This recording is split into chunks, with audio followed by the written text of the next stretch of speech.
Have you ever wondered why God allowed Jacob to wrestle with an angel? The story is one of the most mysterious and powerful in the Bible, and it holds lessons that resonate deeply with our faith journey.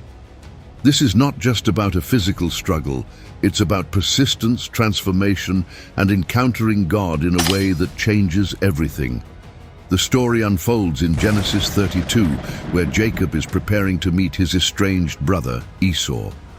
Jacob, known for his cunning and deceit, is returning after years of exile. But this isn't just a family reunion. Jacob is terrified. Esau is coming to meet him with 400 men, and Jacob assumes the worst.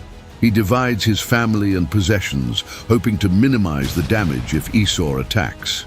Then, alone in the night, something extraordinary happens. A man appears and begins to wrestle with Jacob. The Bible doesn't give much detail about how the struggle begins, but it continues through the night. This wasn't a casual tussle, it was an intense and exhausting battle. Imagine the scene: Jacob, physically spent, grappling with someone whose strength seemed otherworldly. As dawn approaches, the man touches Jacob's hip and dislocates it. This is where we begin to see the deeper meaning of the encounter. The man Jacob wrestles with is later revealed to be a divine being, often understood as an angel or even a manifestation of God himself. Jacob, despite his injury, refuses to let go. He holds on tightly and says something that changes everything: "I will not let you go unless you bless me." This statement is the turning point of the story. Jacob, who had spent much of his life scheming and deceiving to gain blessings and advantages, is now clinging to God, desperate for a blessing that only he can give. This is not the old Jacob, the manipulator. This is a broken, desperate man who understands that his only hope lies in God's favor. The angel responds by asking Jacob a simple but profound question: "What is your name?" This might seem like a strange thing to ask in the middle of a wrestling match, but it's deeply significant. Names in the Bible often represent identity and character. When Jacob answers, he is, in essence, confessing who he is. The name Jacob means supplanter or deceiver, and by stating his name, Jacob is admitting to his past, his lies, his manipulations, his sins. In response, the angel says, "Your name will no longer be Jacob, but Israel, because you have struggled with God and with humans and have overcome." This is the blessing Jacob had been seeking, but it's more than just a name change. It's a transformation. Jacob is no longer defined by his past. He is now Israel, which means he struggles with God, or God prevails. This new identity reflects his encounter with God and his perseverance in seeking him. But why would God allow this struggle in the first place? Why didn't the angel simply bless Jacob at the beginning of the night? The answer lies in the nature of our relationship with God. This story teaches us that blessings often come through struggle. Jacob had to wrestle, to hold on, to refuse to give up, even when it was painful. In our own lives, we often find ourselves in similar situations. We wrestle with doubt, fear, and challenges that seem insurmountable. We cry out to God, wondering why he doesn't simply step in and fix everything. But perhaps the struggle is part of the blessing. Through wrestling with God, through prayer, persistence, and faith, we are transformed. We come to understand who we are, and more importantly, who God is. This story also teaches us about humility. Jacob, the deceiver, is brought to a place of complete dependence on God. His physical injury, the dislocated hip, serves as a lifelong reminder of this encounter. From that moment on, Jacob walks with a limp. It's a visible sign of his struggle and his transformation. Similarly, in our lives, the scars of our struggles can serve as reminders of God's grace and power. They remind us of how far we've come and how faithful God has been.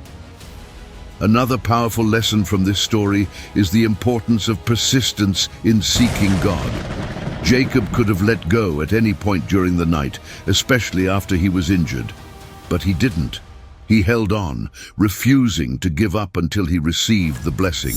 This kind of persistence is what Jesus speaks of in Luke 18, in the parable of the persistent widow. She keeps coming to the unjust judge, demanding justice, until he finally grants her request. Jesus uses this parable to teach us about the importance of persistent prayer and faith. How often do we give up too soon? How often do we pray once or twice and then stop because we don't see immediate results? Jacob's story challenges us to hold on, to wrestle with God in prayer, and to refuse to let go until we receive his blessing. This doesn't mean we can manipulate God into giving us what we want. Rather, it's about aligning our hearts with his will and trusting that he knows what's best for us. Jacob's wrestling match also highlights the intimacy of his encounter with God. Wrestling is a close, physical act. It's not distant or abstract. This reflects the kind of relationship God desires with us. Not one where we keep him at arm's length, but one where we engage with him fully, bringing all our struggles, questions, and doubts to him. God is not afraid of our wrestling. In fact, he invites it. He wants us to engage with him, to seek him with all our hearts, and to trust that he will meet us in our struggle. As we reflect on Jacob's story, we can ask ourselves some important questions. What are we wrestling with in our lives right now? Are we holding on to God, or are we trying to handle things on our own? Are we willing to persist even when it's painful or discouraging? The story of Jacob wrestling with God reminds us that transformation often comes through struggle. It reminds us that God's blessings are worth holding on for, even when it feels like we're at the end of our strength. And it reminds us that God is not distant or indifferent to our struggles. He is right there with us, in the midst of the wrestling, ready to bless us and transform us. If you felt like giving up, if you've been wrestling with questions, doubts, or challenges, let this story encourage you. Hold on to God. Refuse to let go. Trust that he sees you, he hears you, and he is working in ways you cannot yet see. And remember, just as Jacob walked away from that encounter with a new name and a new identity, God has something new for you as well. He is in the business of transformation, of taking what is broken and making it whole, of taking what is old and making it new. What would it look like for you to wrestle with God today? Maybe it's spending time in prayer, pouring out your heart to him. Maybe it's choosing to trust him in the midst of uncertainty. Maybe it's surrendering something you've been holding on to for too long. Whatever it is, know that God is ready to meet you in your struggle. So hold on, keep wrestling, and trust that the God who blessed Jacob, the God who transformed him into Israel, is the same God who is ready to bless and transform you. If this story has touched your heart or given you a new perspective, I'd love to hear your thoughts. Share your reflections in the comments. And if this message has encouraged you, share it with someone who might need it. Let's remind each other of the power of persistence, the beauty of transformation, and the faithfulness of a God who meets us in our wrestling. Subscribe to my channel for more faith-building content, and don't forget to hit the notification bell so you never miss a video.